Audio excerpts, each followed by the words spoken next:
Here we are, the second day of 10, between Ascension and Pentecost.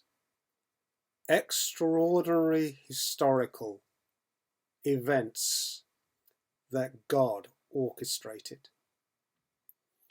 And this morning we will remain for a moment in Acts 1 before moving a little to Acts 2 for this Saturday and Sunday. And in Acts 1, Jesus is preparing a prayer meeting that will go on for 10 days, though the participants don't know that. They don't know when it will come to a close and how long their life together, in that sense, in the absence of Christ, will last.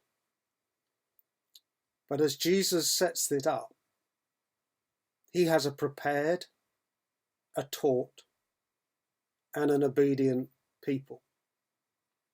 Church.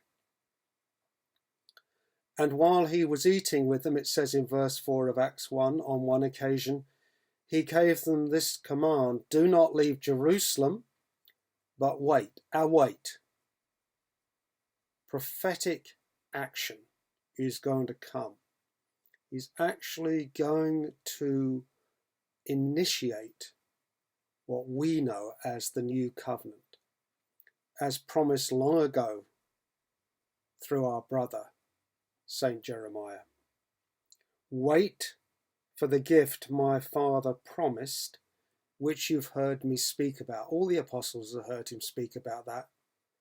Look at the Thursday night in the Gospel of John. Much talk about the coming of God, the Holy Spirit. So Jesus says, wait, and wait actively, wait prayerfully, wait in fellowship one with another. We know there's around 120, and there were only 12 apostles.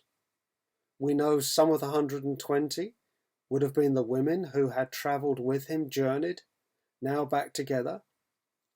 Possibly some of the 70 of all the 72, but they are waiting with one accord. They are waiting in the unity of Christ. They are waiting in the obedience of faith. And they're waiting for God to do what he said he would do, in the knowledge that he will do it, even if we don't quite understand what it is he will do or what it will look like. But they will. This is the place of faith. And in these 10 days between Ascension and Pentecost, we are invited to do the same. Not because we're trying to recreate something. Pentecost was definitive, never to be recreated. As so many preachers have said, one Pentecost, but many fillings. That is the way to look at this activity. Because on the day of Pentecost, when this promise is brought in, a number of things are going to change. Perhaps we might say for the better, but certainly for the fullness and importance. So go and wait. Don't leave. Then there is something attached to this promise that certainly comes out of a unified people, certainly comes out of a taught people, but is going to bring that fresh sense of empowerment. Now, the apostles knew all about power. They'd seen it in Jesus. They'd seen it through their ministry. And now there's going to be power for witnessing. And that too is our calling.